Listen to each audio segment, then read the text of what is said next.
Good morning and good afternoon. Welcome to another episode of Before Coffee. We're here with Good Tues News Day. That's right, we have all the good news you could possibly want to learn about how humans are still going and it's not all hopeless out there. This is the first and only international game show, Before Coffee, a father and daughter news podcast where we look up our stories right before the show starts. We just got caffeine in our body and we're learning to read and speak live on stream. Let's get into this good news headlines and spin that segue wheel.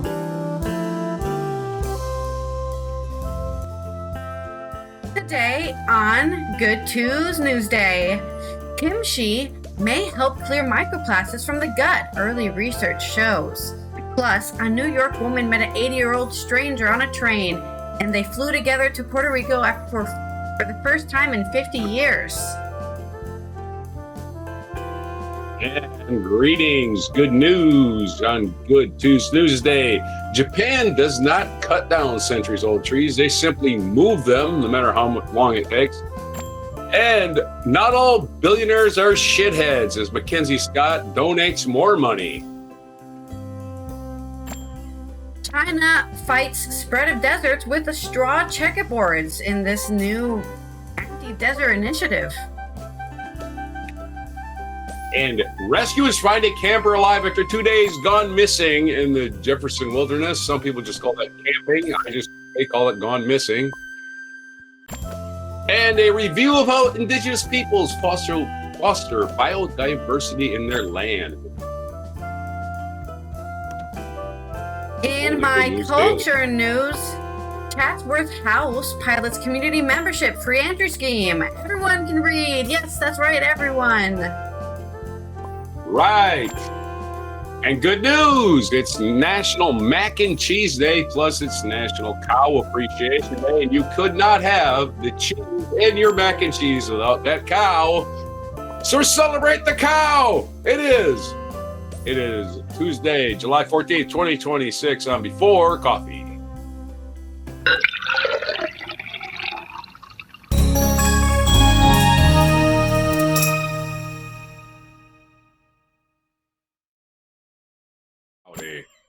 Yes, that's right. Happy Cows Day, cows. We actually have some, cows who's here on has been here since we started this channel. Every single stream. It's Cows' Day too. Fun. Yeah, we can celebrate cows as well. Woohoo! We can play that song by the Foo Fighters for the cows, for all the cows. I wish I had like an on-screen celebration thing that I could put on, but I don't have it anymore because I took it off. I usually play it for birthdays. I grew up with cows. Cows are my pets. So they were our family pets. So.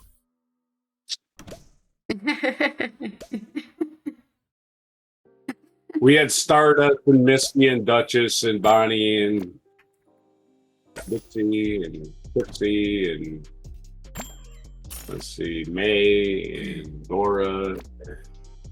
I'm trying to think all the names of cows we had. Yeah. Man, 34 cows. At any given time, we had 40 working stanchions, so it's as many cows as we could have. I don't think we ever had 40. 30 at the most milkers. I mean milkers. I don't mean just head. They just sit around and eat food. They don't produce anything. That's not as useful. Sadly. Oh, they're useful because they're growing up. They're still young. But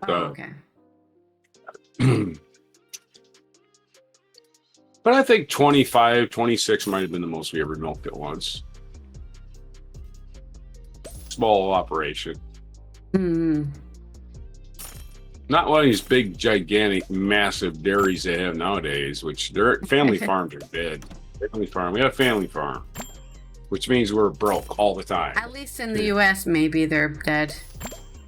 By the way, I am about 6 months from paying off the farm. Literally buying the farm. About 6 months. It's taken 20 years, but literally buying the farm. You're literally buying the farm. Go buy the farm. It does not mean the same thing. No, it does not. It does not mean the same thing. No. Free milk? Yeah, hell nah. Lindsey Graham figuratively bought the farm.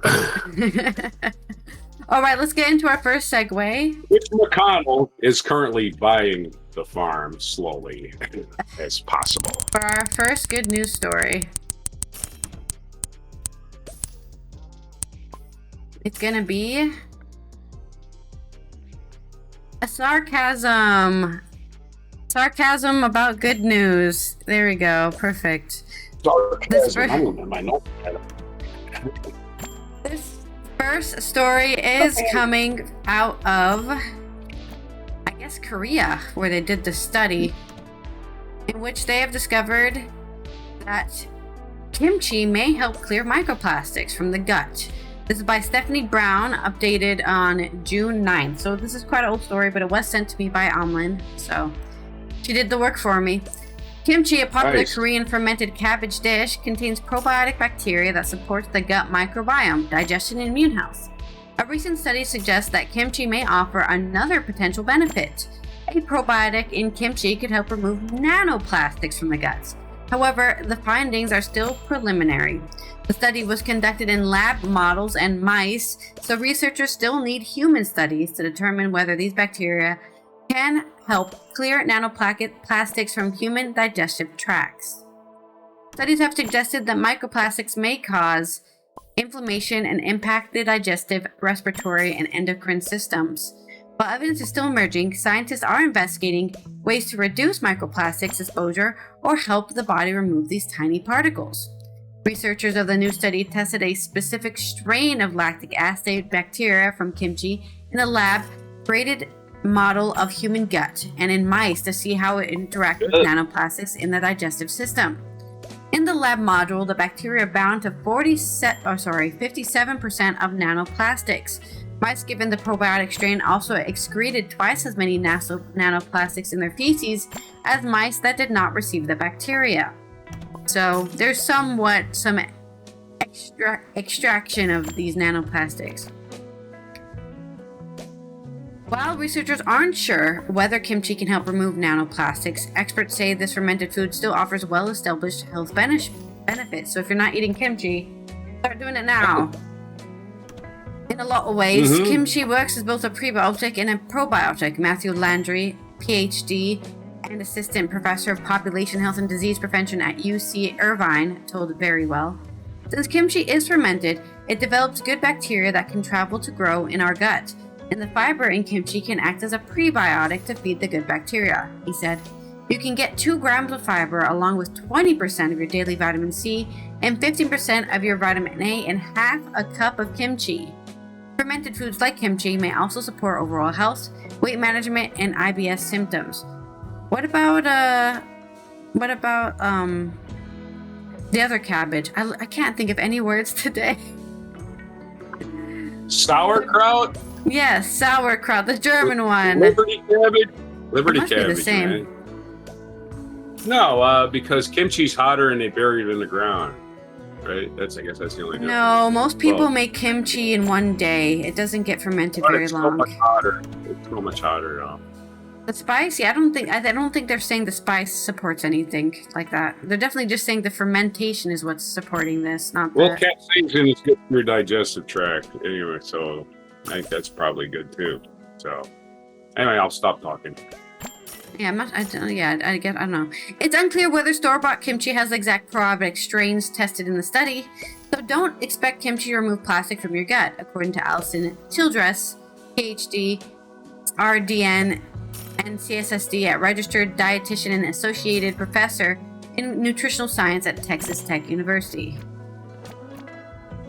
I would encourage people to focus on the health habits we already know make a difference. Eating a diet rich in fruits, vegetables, whole grains, and other minimally processed foods. Maintaining a healthy gut microbiome, staying physically active, and avoiding unnecessary exposure to plastics when practical. Childress told Very Well in an email. Here we go. Drink tap water, not boiled bottled water, and consider using glass, stainless steel, or bamboo kitchenware instead of plastic cutting boards and utensils.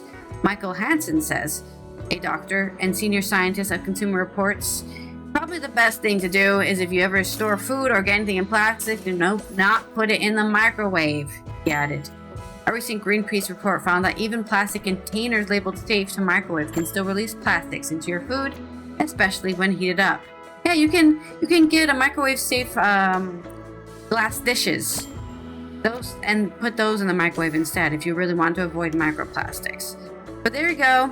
There's my short story on plastic in your gut might be fought off.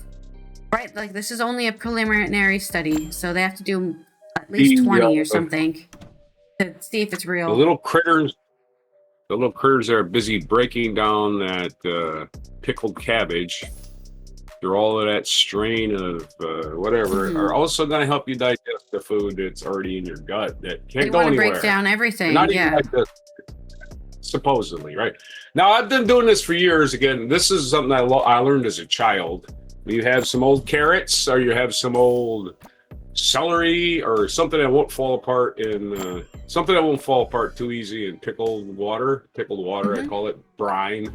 You have any brine left over, whether it's brine from pickles, brine from jalapenos, brine from anything, just throw those carrots and celery in there and just, they'll keep forever. You know, they'll keep forever. You just keep eating them, gut bacteria.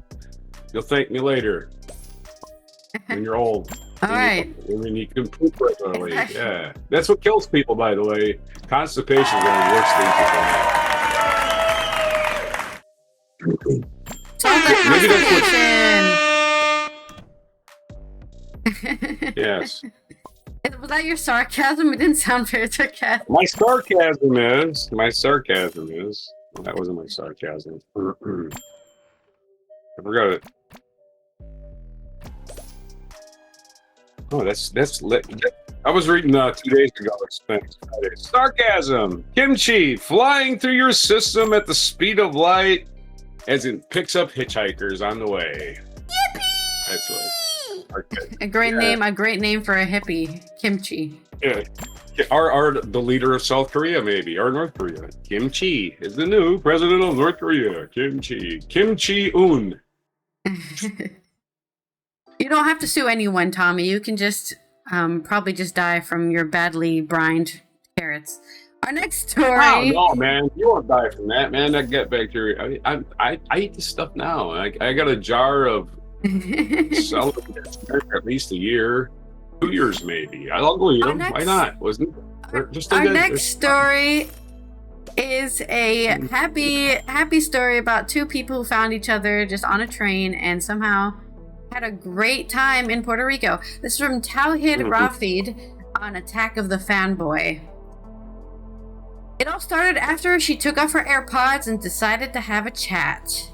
A 27-year-old New York woman named Molly Selin was on her way home from a work trip to Spain when she took out her headphones on the train and started talking to the stranger sitting nearby. That stranger was 81-year-old Maria Alvarez, and the two ended up forming a friendship that led to weekly dinners, a viral TikTok video, and a trip to Puerto Rico that Alvarez had not been able to make in over 50 years. Dylan told ABC News that she was riding the MTA to Brooklyn after landing at JFK when Alvarez, who was sitting diagonally across from her, leaned over and asked if she had been traveling. Celine answered, put her headphone back in, and assumed the conversation was over. But Alvarez asked again where she had gone, and that second question, Celine said, was enough to make her put both headphones away entirely. After learning that Celine had been to Spain, Alvarez told her she had not tried paella, and then asked if she had ever been to Puerto Rico or had Puerto Rican food. I said, what? You were in Spain and you didn't have paella? Alvarez recalled. So I said, do you even have Puerto Rican food? She says no. So I said, you're going to have to come to my house. I'm going to cook for you Puerto Rican food. The pair had weekly dinners before Celine offered to accompany Alvarez on a flight to Puerto Rico. That invitation turned into a regular tradition. For 2 months following their meeting, Celine visited Alvarez every Monday for dinner. During these visits, Alvarez shared details about her life, including the loss of her husband and her daughter, Janet. Similar situations, like a New York woman told waiter she had enough food, highlight unexpected... why is it giving me a link to another article? Alvarez told Celine that she had not returned to Puerto Rico in more than 50 years because she was afraid to fly by herself. Celine said that after hearing this, she decided to offer to travel with her. I was like, I'm going to offer to fly with her, Celine told ABC News. You know, she doesn't have to say yes to it. I just want her to know that if she ever decides that she wants to or wants someone to be with her, I will happily do it. Celine shared their journey on TikTok on May 2nd, and the video went on to receive over 3.3 million views. In the video, Celine reads out loud personal essays she wrote about the encounter, describes Alvarez as having warm eyes and a childlike wonder when she lit up hearing about Spain. After the video gained widespread attention, Delta, Hilton, Discover Puerto Rico each volunteered to help make the trip possible. The two then traveled to Puerto Rico together, where they took salsa lessons and went on a chocolate tasting tour. For Alvarez, the trip carried personal meaning beyond just returning home. She believes certain coincidences during the journey were signs she was exactly where she was meant to be. Celine shared more TikTok videos documenting the trip. Among them, she said, was the Delta flight number was 1966, which matched the birth year of her late daughter, Janet, and that the chocolate tour guide they met shared Janet's name. Similar unexpected travel deal. Oh no, another freaking trying to make me read another article. When asked about someone Nicole had brought into her life, Alvarez became emotional. Changed my life, she said. I've been through so much. I've never had any thing like this happen to me. Never. I never got anything. I never went anywhere. So she changed everything for me. It's amazing how I feel. It's like my other child. In the TikTok video, Celine reflected on the moment she decided to put her headphones away. Something about the way she said it made me take both AirPods out and put them in my case, she said. She had my full attention. Celine also said that when she offered to fly with Alvarez, she meant it, and that Alvarez could tell. I meant it. She looked at me. She knew I meant it, she said. Celine told ABC News she had no idea where the friendship goes from here, but she said she's glad she took those AirPods out. So there you go. There is your heartfelt story about two people meeting by chance and improving both each other's lives. And as they will say in the future, they were just friends. Just kidding. I'm not indicating they're lesbians because they went to Puerto Rico together. They just connected, man. People can just be platonic friends. That is a thing. I have several platonic friends myself, so I don't even know why. Everybody, I think sadly, it gets more common as you get older. Yeah, there's a certain age. There's a certain age group that just never. I don't know what age you finally get over the fact that, oh my God, you got different body parts. When you get over that, I don't know. Anyway, but it's probably 70 at this point because Trump ain't over it. Anyway, back to the story. Yes, you've tried pay. Yeah, strangers on a. I was trying to do a snakes on the plane, but nah, I do. Cakes on a train. I was in there. Never mind. There was no cakes on this train, so I went a different way. It's like stranger on a train says, "Yes, you tried paella, but have you tried paella pickled in a jar?" No, I'm just calling back to the last story. Oh, that sounds awful. I don't know. It's a soup. You can't pickle a soup. Yeah, it'll just be soup, though. Right? It just turns into soup. But he made it from soup into soup. It's just different type of deteriorated vegetables. Hello, Nicole. Thank you for stopping by. And that is our story and our segue. Let's roll the next segue. There's some soup to alcohol by some point. Yeah, that's what happens. Oh, yeah, we're back to kimchi again. Exactly. You're making kimchi soup. It's spicy kimchi. I'm not even sure you have to heat up kimchi, do you? I don't think you do. Just pickle. You just eat it. You just pickle. Yeah. Well, if you're gonna seal it, if you're gonna pressure cook it, I think you blanch the cabbage before you put it in the spice, but that's about it. Our next segue is bad pun, so I'll think of a bad pun about your good news. I just gave you a bad pun about Blanche. You said Blanche. I said let's leave Blanche. That is bad. I wrote down bad punch. What is the bad punch? What's in that? I don't know. Just paella. Anyway. Some paella and kimchi in the punch today. Oh, well, at least there's alcohol. Anyway. let's do the stories.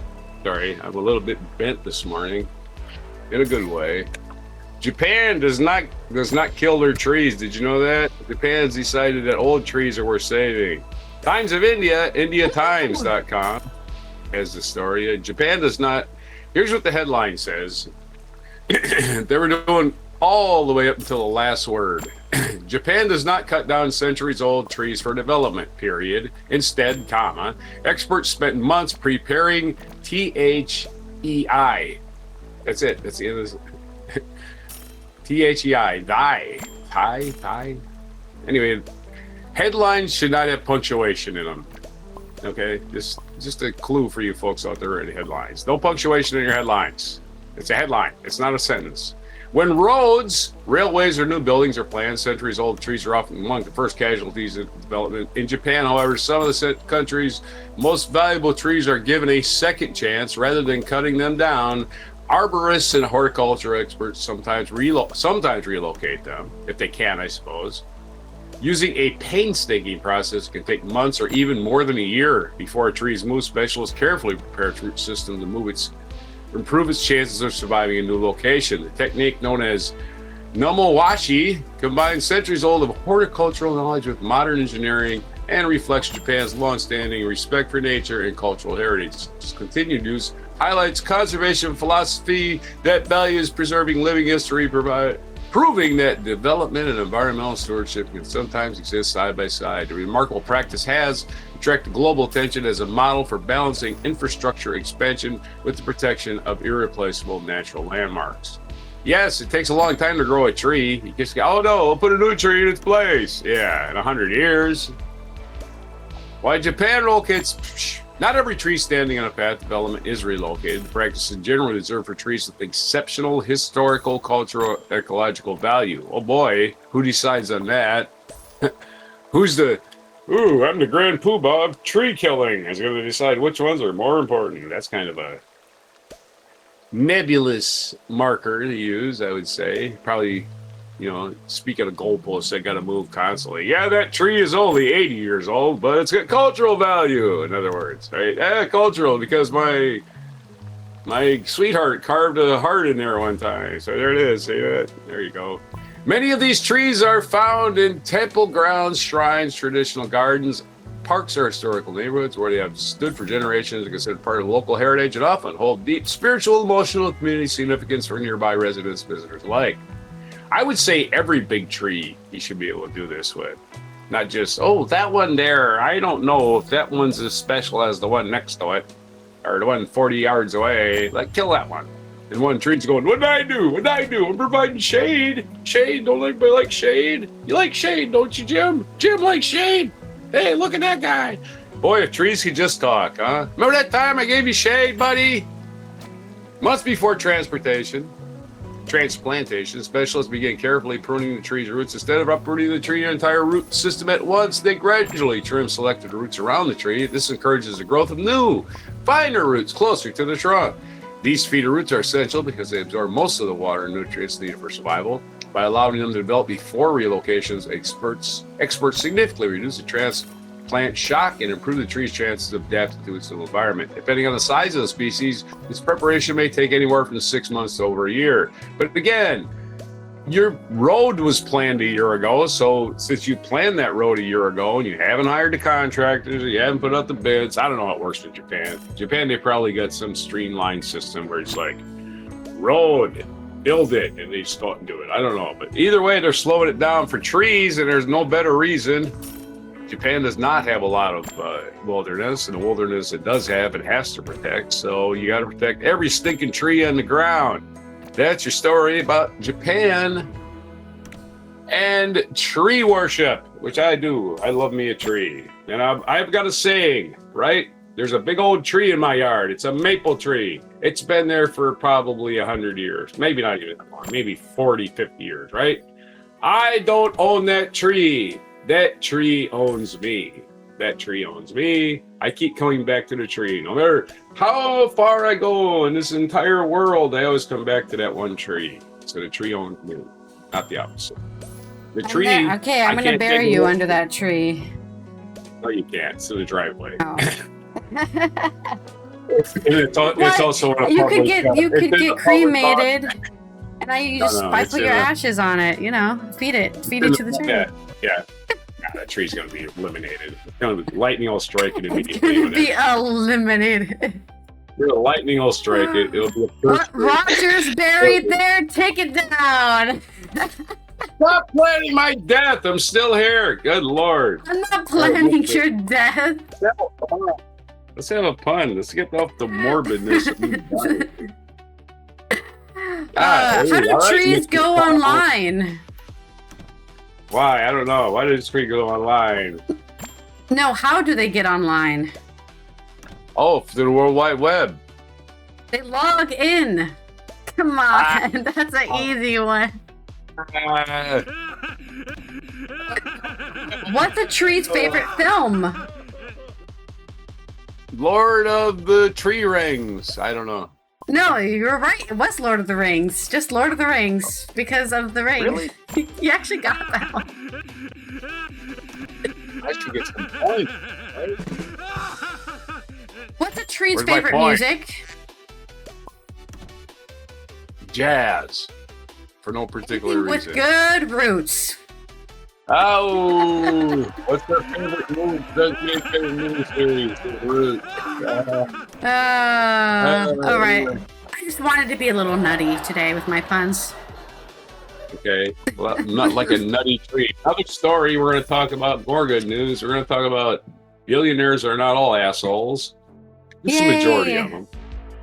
Actually, I can't even say. I don't know any billionaires personally. The ones I know of, most of them just seem to be, well, what about me and my money? Don't you understand? My money. That's the important thing here is my money. Oh, you all understand I got my money and that's all that matters. But there's a few out there who were born rich, even though they were born rich, didn't turn into assholes somehow. Times of India, IndiaTimes.com, Jeff Bezos' ex-wife, Mackenzie Scott, who again was born with more money than Jeff Bezos was. So we keep acting like Jeff Bezos financed everything and thought of everything himself. She's the old money for his new money scheme.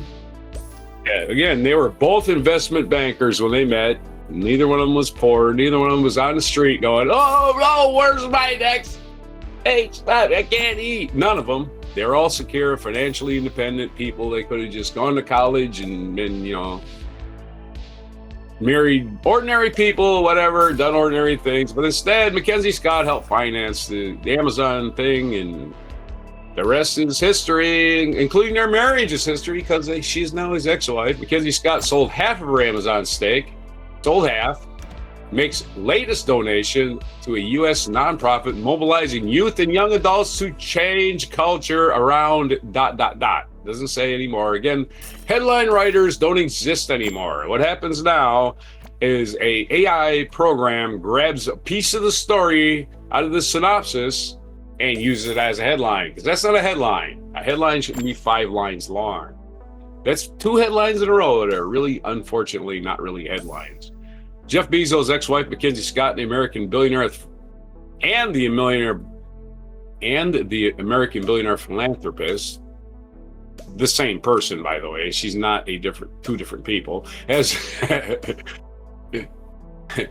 some bad writers also for this. It's the Times of India. Maybe it gone through a couple of translations. I don't know. Anyway, Mackenzie Scott has donated $20 million, which is barely a drop in the bucket when you think about it. A U.S. nonprofit to Active Minds, actually. $20 million to Active Minds, a U.S. nonprofit that works with young people to change the culture around mental health. The donation is the largest in the organization's history. It comes as Scott continues her large-scale charitable giving after selling a significant portion of her Amazon shares over the years. As stated in a Fortune report, the latest gift is unrestricted, allowing the nonprofit to decide how the money should be used to expand mental health programs, support young leaders, and respond to community needs. That's a lot of money. $20 million, though, is what? When it comes to $1 billion, is like, it's like if you had $100 and you gave $2. So, yeah. If you had $100 and you gave $2, that's all it is, really. It's not the biggest donation that you could have possibly made. Again, she could give away, if you have $1 billion and you give away 500 million, you still have $500 million, which is a lot of damn money. It's just a lot of damn money. I don't know what the hell you're going to do with that. The organization focuses on mobilizing youth and youth adults to promote mental health awareness and reduce stigma around mental health illness. Like many large donations, Scott placed no restrictions on how the money should be spent. We already did this. She added, unrestricted support provides us with flexibility. The person, the director, Active Minds founder, executive director, Allison Malmon told Fortune, unrestricted support provides us with flexibility to use resources where the need and opportunity are greatest, while simultaneously building our long-term capacity to meet this pivotal moment. The nonprofit said it plans to use the funding to strengthen its national network, support youth-led initiatives, and expand mental health advocacy program for high school and college students. Let me tell you, do not estimate the struggles of mental health in America, because Americans are just Looney Tunes a lot of times, have no concept of reality. Unfortunately, we see it every day. People freaking out about every little thing that goes wrong in their life. And people whip out their cameras and they call you a Karen. It's Karen losing her mind, when Karen just has a fucking problem. It's nothing to do with you or anything else, and they're having their worst moment in their entire life. And this asshole pulls out a camera, shoves it in their face, and let's have it throw in their life. So mental health's no joke. People losing their shit is no joke. You shouldn't make fun of them. I report these assholes. I do report them and say, why are you showing a person's mental breakdown? Would you like it for somebody to show your mental breakdown? And I guarantee you've had one. And you sure as fuck don't want a camera in your face. So I will defend the Karens. I am the person out there defending the Karens of the world. You don't want your worst day on the internet, believe me. And these poor people get it, and they need help, and they're not getting any help. What they get is ridicule from assholes. So there's my little diatribe on the internet, ruining people's lives for no good reason, for your stupid, selfish little, what do you call it? What's the word called? I don't know. The thing that operates. Is this a good news story, or what's the thing that feeds YouTube's the algorithm? Yeah, the algorithm. Yeah, you're there for the algorithm, and that's it. The only internet cares about is your algorithm. It don't care about your mental health. Don't care about anything. Don't care about that person's mental health. It's there to make you feel good about yourself because somebody else lost their mind. And for at least a moment. Again, don't have your world's worst moment recorded on camera, whatever you do. Anyway, let's have some puns. Oh, okay. That was, all right. Kindness is funny. It multiplies even when you divide it. Wow, that's profound. All right, is it funny? Charity is one place where losing things feels like winning. Right. Again, how much money is enough? How much enough? Oh, how much money does Jeff Bezos want? What does he need? What in life is he lacking that this money is filling that hole? Makes no sense to me. Rich people are disgusting. They're just disgusting. What are they doing?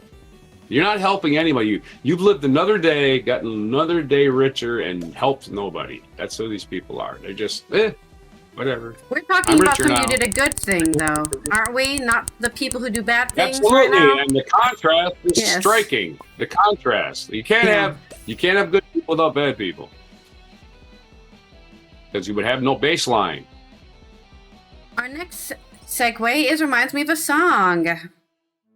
For my next good story, my only good story in this section, we're going to be talking about China fighting desertification in the Kubuki Desert on AP News. For half a century, million workers have repeated a task across the desert in northern China, inserting 4 arm-length sticks into shifting sand, first in a row, then in an intersecting line, gradually forming a grid. Then saplings are planted at the center of each small square. The technique, known as straw checkerboards, is a simple yet widely used method to stabilize sand dunes against the wind and help plants take root by using water supplied through an irrigation system. How did I lose what I was? Oh, there it is. I lost my place just by instantly. The widespread lattice is created across the sand and has become the iconic image of China's decades-long campaign against the spreading of desert conditions. Known as the 3 North Protective Forest Program, or the Green Great Wall, because China, so we have to be, it's the Great Wall! The generations of work have yielded measurable progress, but scientists caution that preserving the gains require decades of continued efforts. For a long time, drought, overgrazing, and farming removed vegetation, harmed the soil, and made areas vulnerable to wind and sandstorm. Desertification, as it's called. That kind of degradation of land over time is known as, I literally answered their yes, I'm a scientist. The area of desertified land in northern China peaked in 2000, and it was been reduced by over 1,000 square kilometers or 400 square miles each year since, according to data published by state media. The Chinese government said in an initiative that the initiative launched in 1978 has played a crucial role in transforming vast regions covering nearly half of China, from the desertification advancing and people retreating to greenery advancing and the desertification retreating. Forests planted by the program now cover a cumulative 500,000 square kilometers or 200,000 square miles just from doing this initiative. So shirt's falling down. The broad significance of the 3 North program is not only the scale of restoration, but the long-term political commitment behind it, said Baron Joseph Orr, chief scientist for the UN Convention to Combat Desertification. In response to the Associated Press, he wrote that reversing desertification is possible when it becomes part of a long-term development strategy. Elsewhere, efforts to combat desertification have included a project launched in Africa in 2007 to plant trees across a number of countries to hold back the Sahara Desert. The progress is the result of efforts of frontline sand control workers, along with top-level planning and substantial state investments, said Zhu Xiaozun, a scientist at the Institute of Applied Ecology, Chinese Academy of Sciences, who has long been dedicated to the construction and management of the program. He added that increased rainfall in recent years in some areas has made vegetation restoration easier.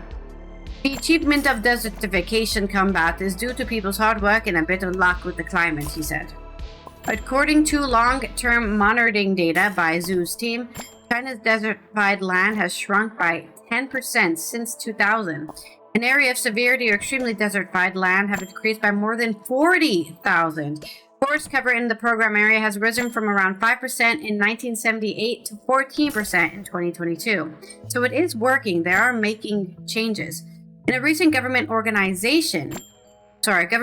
media tour to corner of the Kubuki Desert, about 800 kilometers or 500 miles to the west of Beijing, 60-year-old Yin Yuzhen recounted her early days of being a sand control worker as very lonely.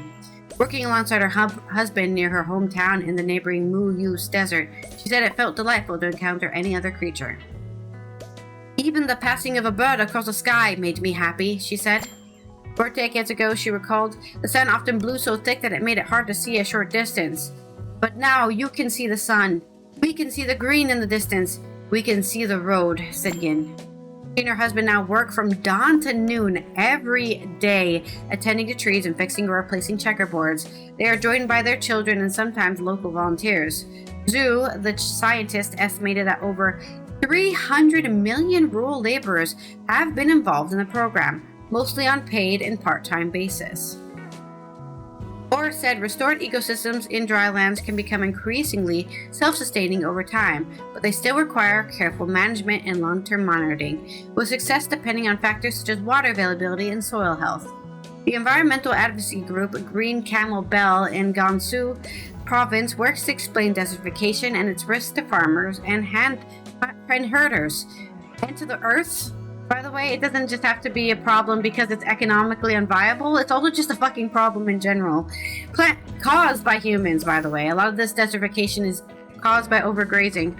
Plant trees with them in the dry land and help restore the sustained vegetation. Efforts to combat desertification and restore forests should be linked to local livelihoods, so communities do not see economic development, ecological protection as an either-or choice, said its founder, Zhao Zhong. Or agreed that the restoration efforts have had a much greater chance of succeeding if they're structured to help communities benefit economically. Zhu said that a key question for the project is how a conservation can be sustained if the scale of human intervention and investment is reduced. That is what we are very concerned with, and this is also the biggest challenge, he said.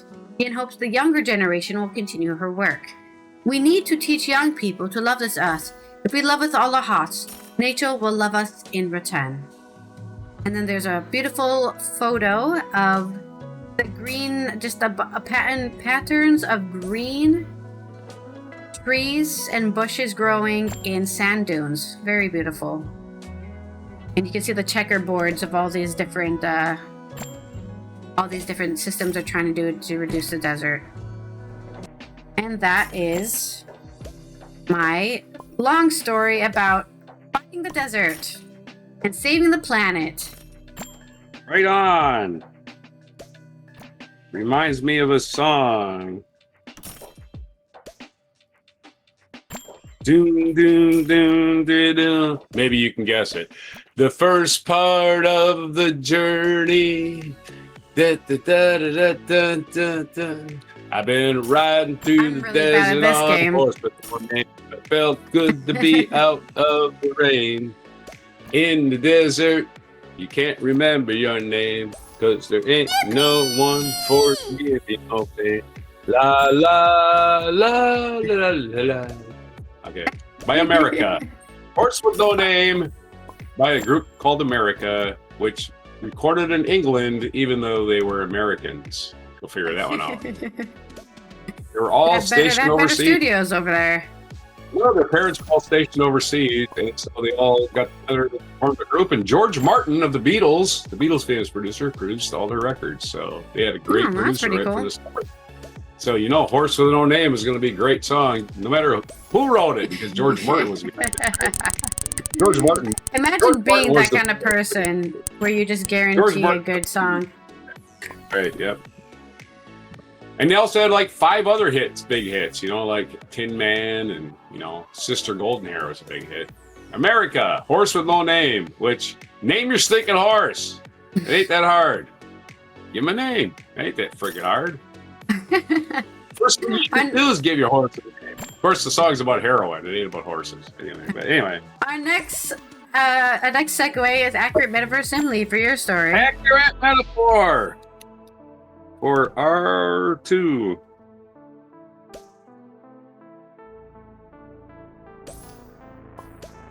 Rating. Okay, 2 stories. And we're going to talk about more Indigenous people. That's right. Indigenous.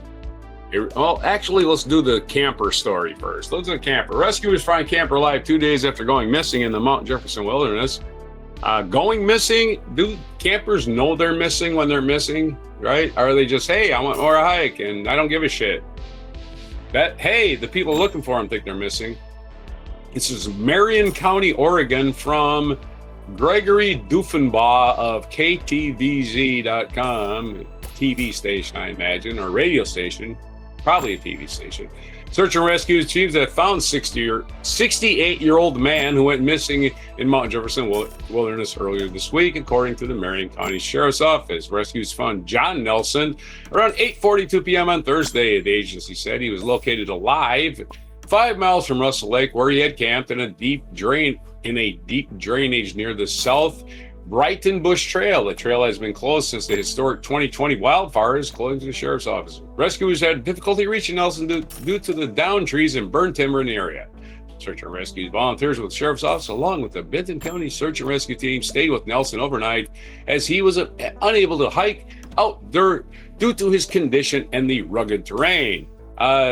You're 68 and you're going hiking by yourself. What's the plan? What's the plan? Mr. What's his name? What's the plan, my friend? What is the fucking plan? I just don't know. Maybe I'll meet up with a friendly grizzly bear. I don't know what the hell his plan was. Around 11 a.m. on Friday, an Oregon Army National Guard Black Hawk helicopter transported Give him a free ride to the hospital. Yeah, that's right. Ooh. And while he was medically evaluated for reuniting his family, returning home, the sheriff's office said, are we all going to pay for this rescue? Because it seems like it's a little bit unnecessary. I don't want to spoil anybody's good news, but yeah, people going off and not telling people where they're going is a problem. That, I don't know. Maybe you ought to reimburse us all. Nelson has been missing since Tuesday. He had a long-time hiking. He and a longtime hiking partner began their trip to Whitewater Trail on Monday and camped overnight in Russell Lake. Nelson left the lake alone around 15 a.m. the next day. A family friend reported him missing around noon that day and didn't return home. Yeah, he might be losing his mind. Nelson, a retired medical doctor. What? A retired medical doctor. Not the voodoo type, but a medical doctor. No, it's not. A retired medical doctor had previously hiked. Why don't we just specify what type of doctor he is? You know, a podiatrist or something. Had previous hiking experience. Well, shit, he's 68. It isn't like he's a kid.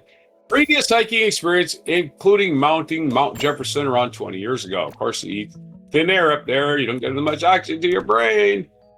The incident is a reminder of how quickly conditions can change in a remote wilderness area, says Sergeant Garrett Olterson of the Marion County Sheriff's Office. Whether you're hiking or camping, stay with your hiking partner. That's why you have a hiking partner. You fall down a crevice and you're like, shit, I'm alone in this crevice. Hope there's no animals out here. I hope this is a part of the forest with no animals. Now, I'm pretty sure there's going to be animals. I don't get it. More than 100 search and rescue volunteers in the U.S. Forest Service helped with the effort, as well as the Willamette Valley first responder chaplains who support the responders by praying, I suppose. Oh, I hope he did not fall down the ravine of the wild mountain lions. And meanwhile, the mountain lion god was going, your prayers are answered, mountain lions. I have delivered a human for dinner. So the mountain lions are praying to their god. Humans were praying to their god. Who had the better god this time? Well, let's see. The mountain lion god didn't get there in time. The outcome is a testament to the dedication, professionalism, and perseverance of our search and rescue volunteers and our many partner agencies, said Sheriff Nicholas Hunter. For days, these teams work tirelessly, incredibly difficult terrain, and one shared goal. I will point out that these search and rescue teams, they find dead people alive, and they know what happens to the bodies. And they're not naturally looking to go, hey, I hope I find the body. They're like, oh, God, I hope I don't find the body. We are incredibly grateful to their commitment, and we're thankful to search and search with a successful rescue. The Marion County Sheriff's Officer.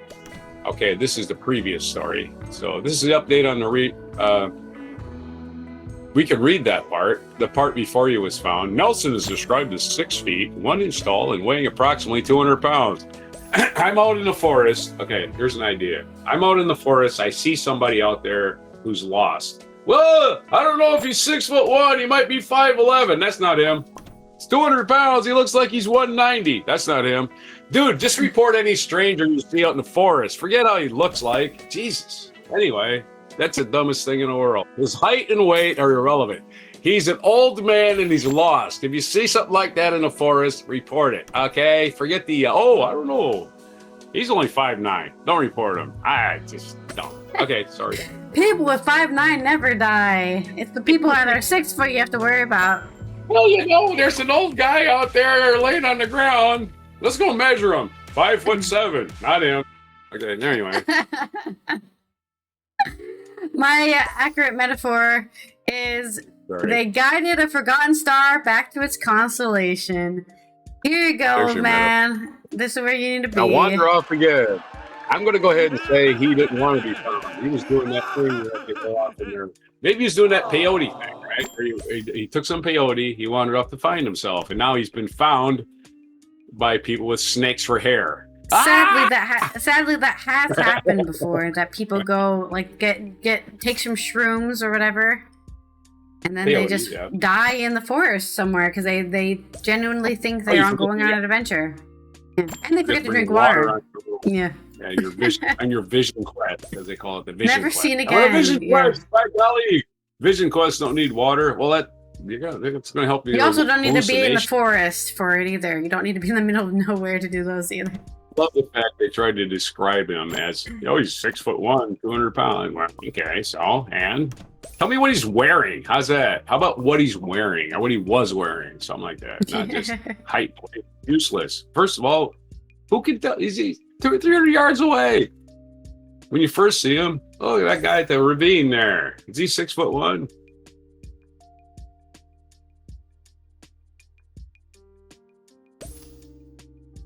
Nico. Hello, Nico.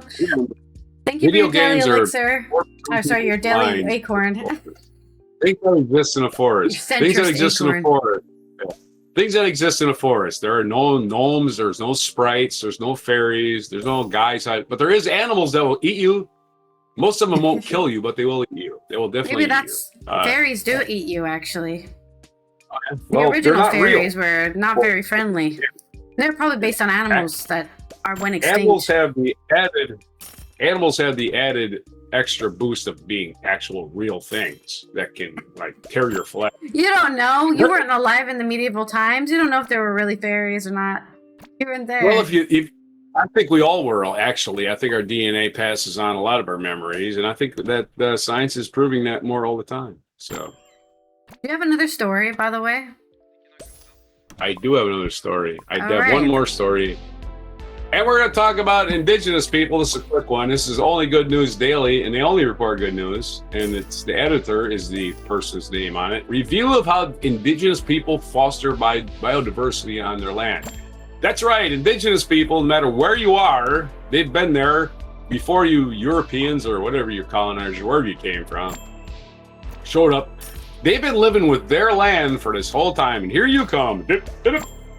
I got better ideas. I'm going to plow this under and put shopping malls everywhere. And get all the But every time animals. isn't it amazing that every time we turn to Indigenous people back to their land, they don't put up shopping malls and giant insurance buildings. They figure out ways to subjugate all the people. Only Good News Daily has a story anyway. There's an old-fashioned belief in Western's conservation that the only way to save nature is to keep humans away from it. New analysis show how wrong that assumption is. Depends on who the humans are. We are part of nature. Stop pretending we're not. That's another thing. Humans are part of nature. Everything is. Nature is just there. Even the shit we invented is part of nature. We just combined it chemically. Anywho, there's a lot of land with people living on it whose biodiversity is just as high, if not better, than the comparable abandoned land, and it's most populated by indigenous communities. Indeed, indigenous and community lands store a third of the Earth's irrecoverable carbon and provide habitat for a majority of its terrestrial mammals.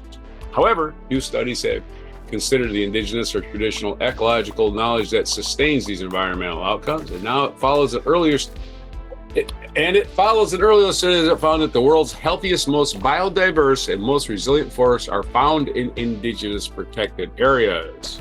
For a long time, it has been fashionable for well-meaning activists to say we should learn more from indigenous knowledge systems, and yet that's seldom put into practice. Now scientists are stepping up.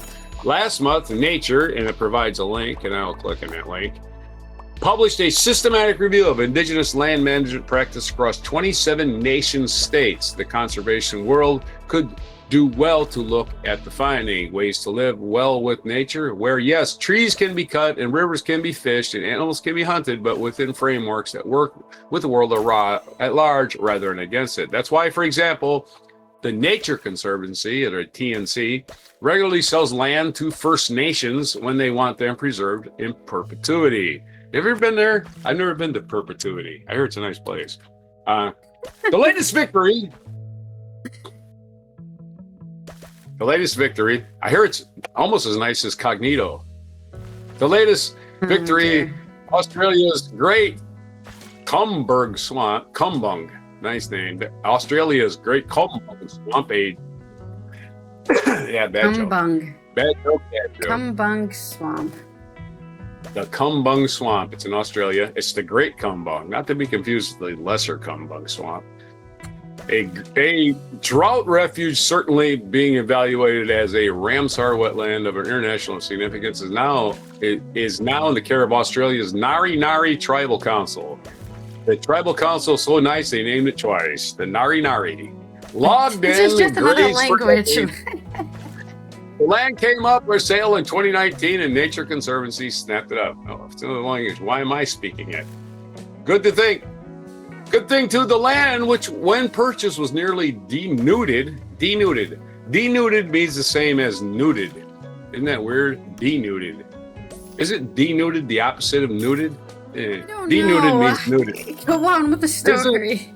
It's National Nude Day, by the way. As an incredible important drought refuge for the region's fauna who came to the wetland and rest of the landscape and crop. This year, TNC has sold the land of the Nari Nari Tribal Council the TNC sold the land to the Nari Nari Tribal Council, which pledged to protect the wetland long term as they are already doing for adjoining properties. And the links of these articles, they link their own articles, which is not cool.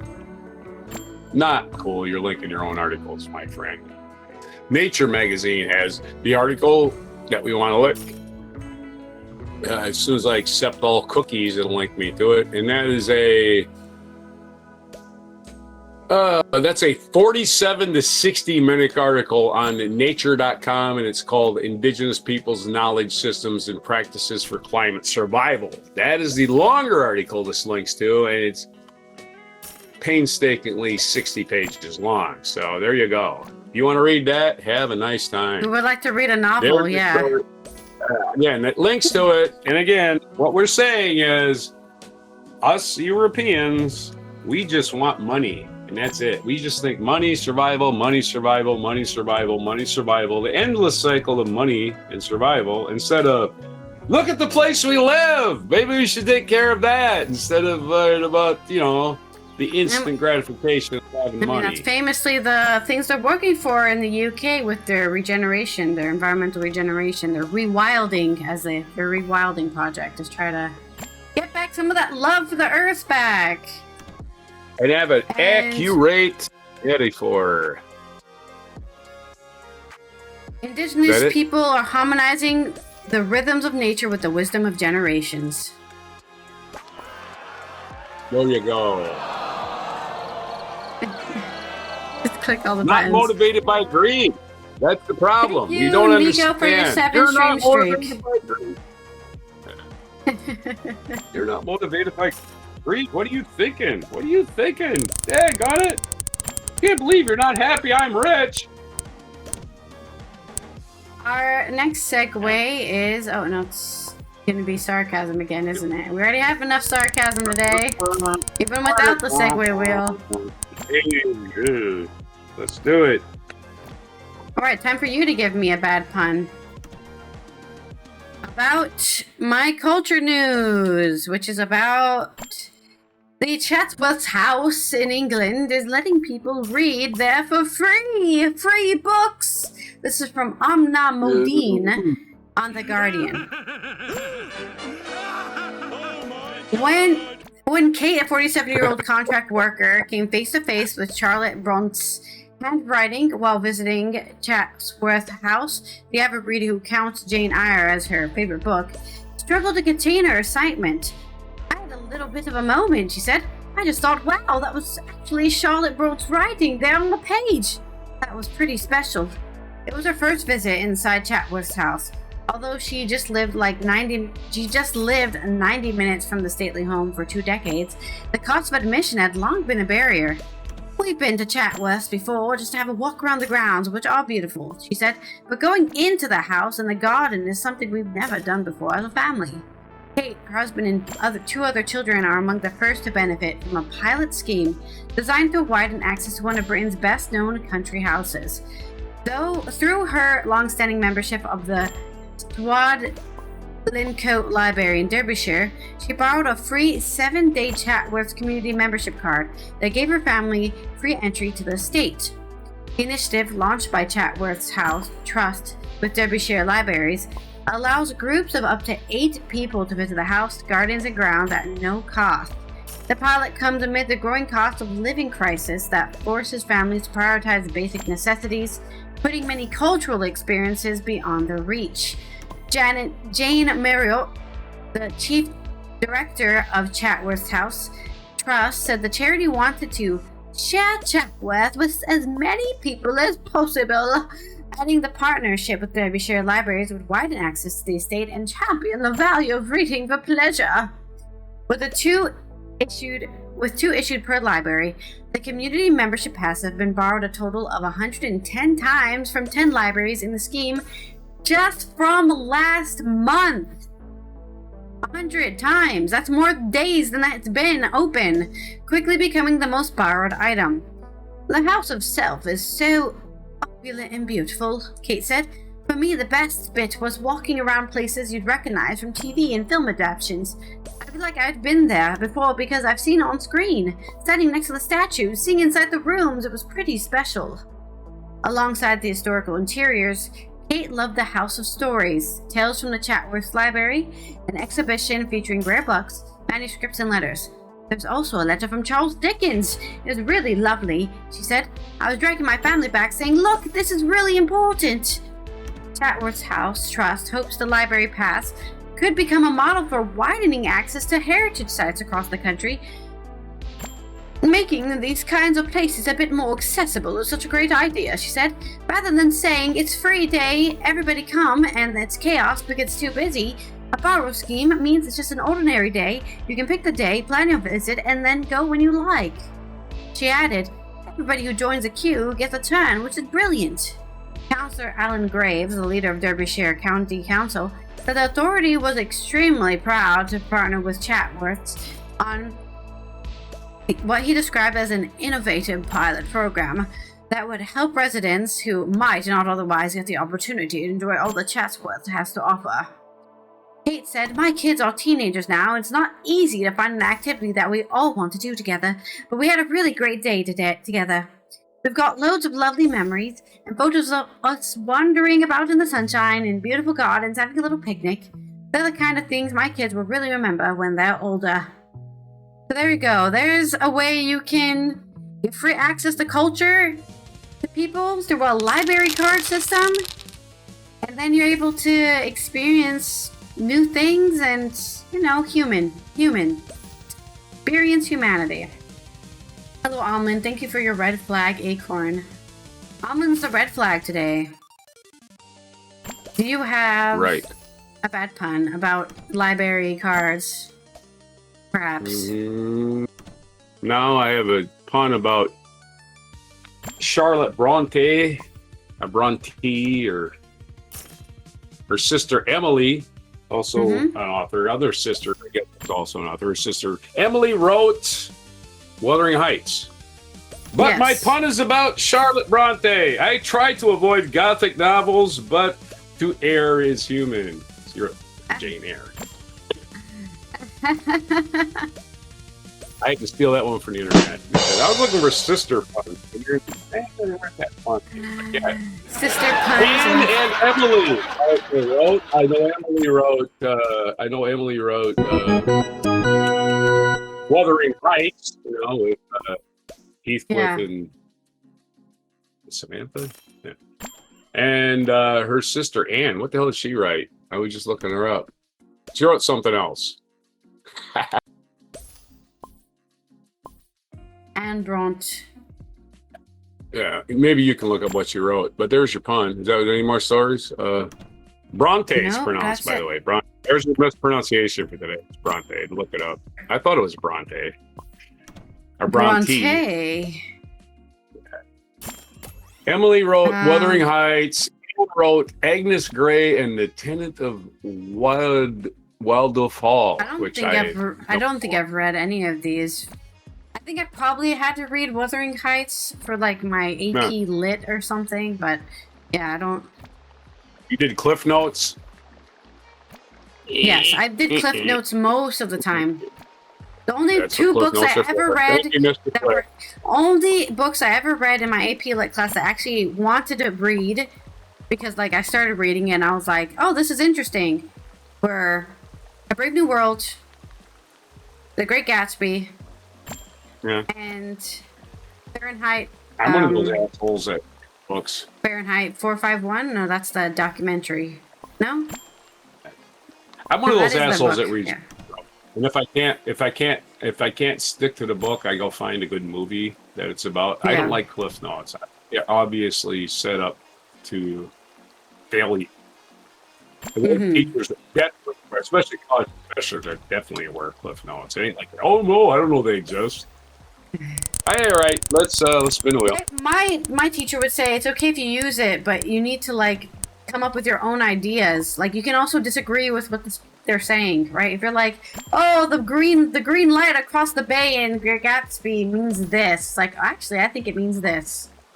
The difference between going to college when you're 18 and going to college when you're 28 is this: when you're 28, you actually want to learn stuff. You're not just there to fucking spend your parents' dime, right? I mean, I went to school at 23, so I feel the same way. I'm talking about you. I'm talking about me. I'm talking about you because you didn't go to school when you're 18, obviously. So there you go. So the thing is, what I'm saying is, you go to learn things later in life. You realize I'm here to learn things, not just to get a grade. And I actually sat down and learned. If I read a chapter and I didn't understand it, I went back and reread the chapter. If I read a page and I didn't understand it, I went back and reread it. This Cliff Notes thing never worked for me. It's like, I don't care what this. It's like, I don't like other people's synopsises of a book. I don't know. I just that way. Okay. This day Anyways, in history, you misunderstood what I was saying. I was saying I completely agree with you and that I relate to what you're saying. But thank you for dismissing me. Yes, this day in history. I wasn't dismissing you. I was just trying to make a point. And what anybody else said just interrupted my point. And what did you roll? Tell a joke. Joke. Like, just because you said something doesn't mean I dismissed you. It's because I just had to say it. Now, 1789, a mob advanced to the Bastille. This is the day when France decided they had enough of this bullshit. It's the Bastille. Yes, a mob advanced to the Bastille in Paris, demanding the arms and munitions stored there. And the guards resisted. The guard captured the prison anyway. And the act symbolized the end of the Ancien regime. I don't know what those words mean, but it was the beginning of the French Revolution. British mountaineer Edward Whymper became the first person to climb the Matterhorn on this day in 1865.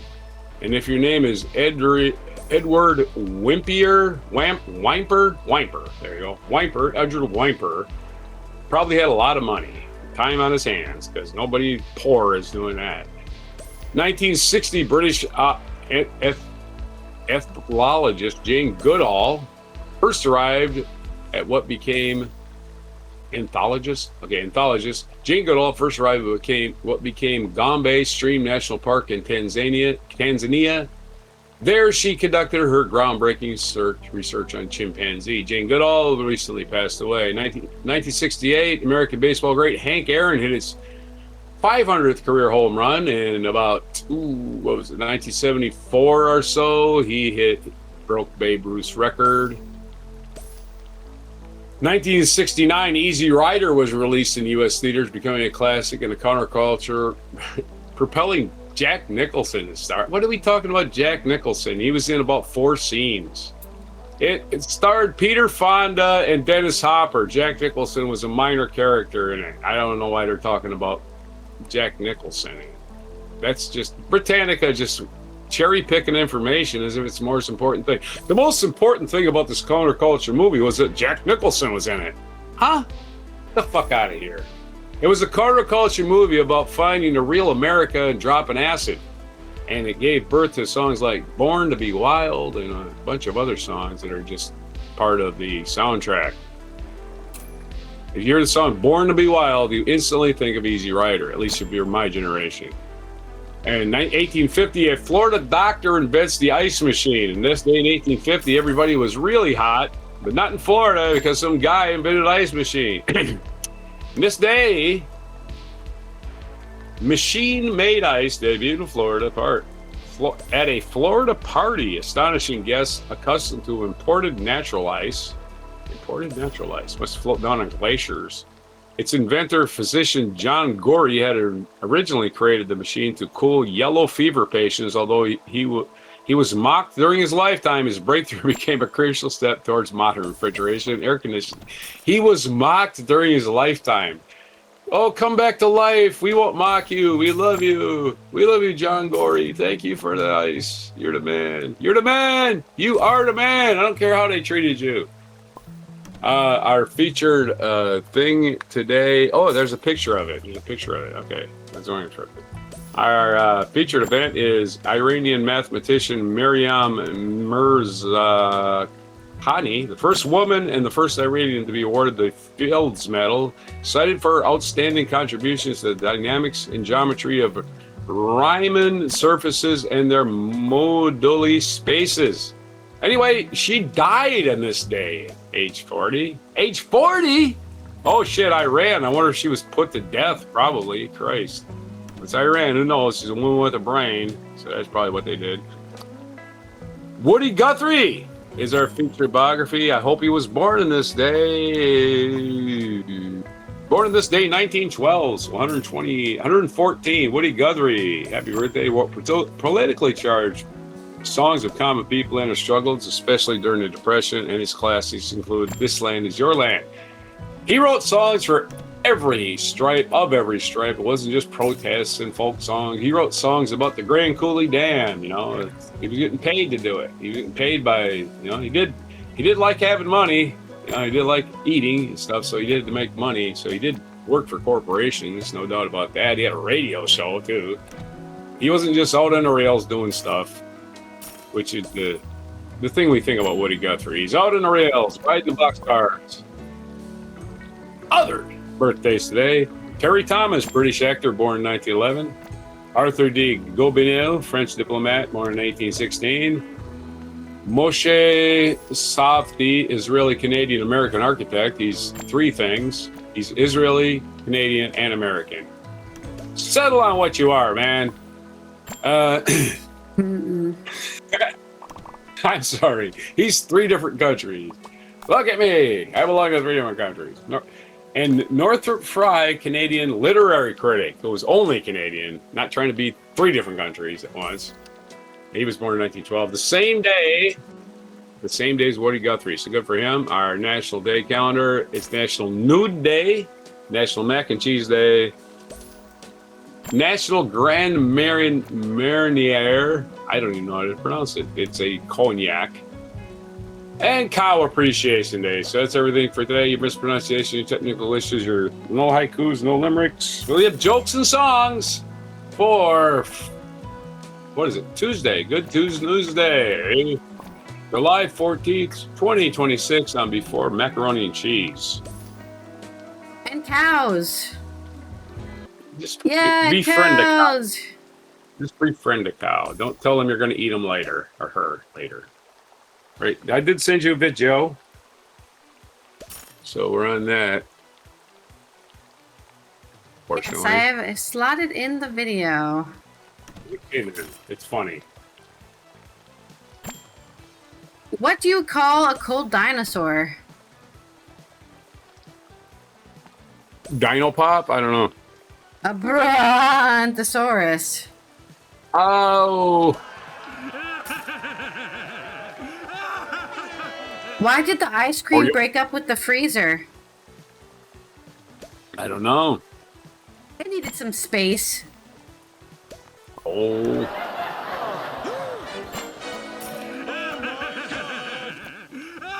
How does ice say goodbye? I don't know. How does ice say goodbye? Stay cool.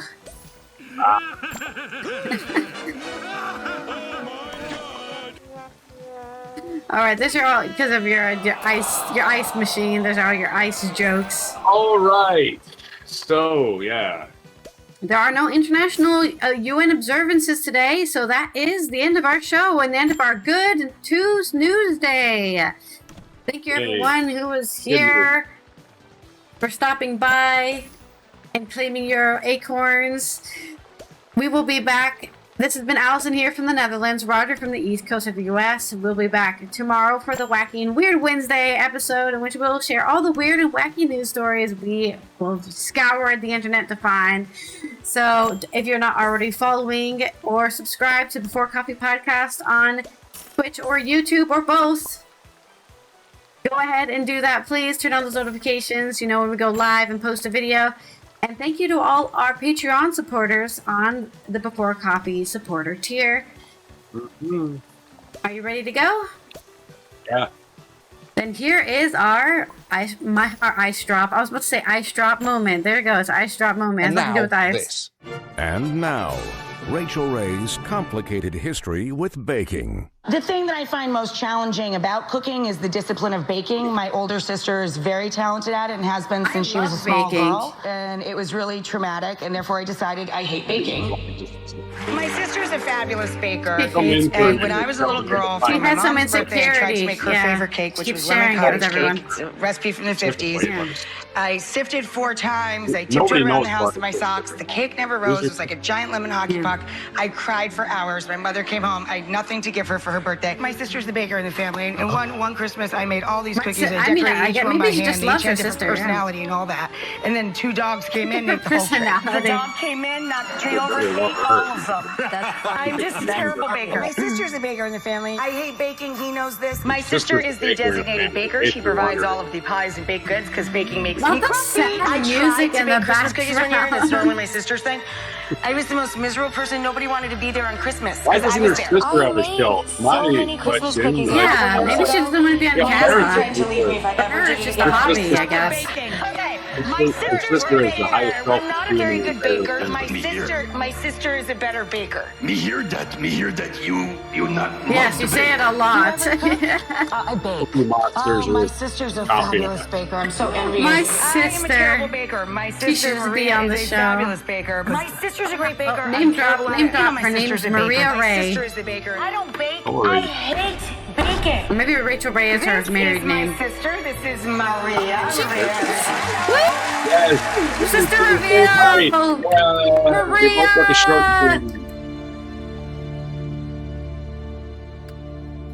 I'm so happy.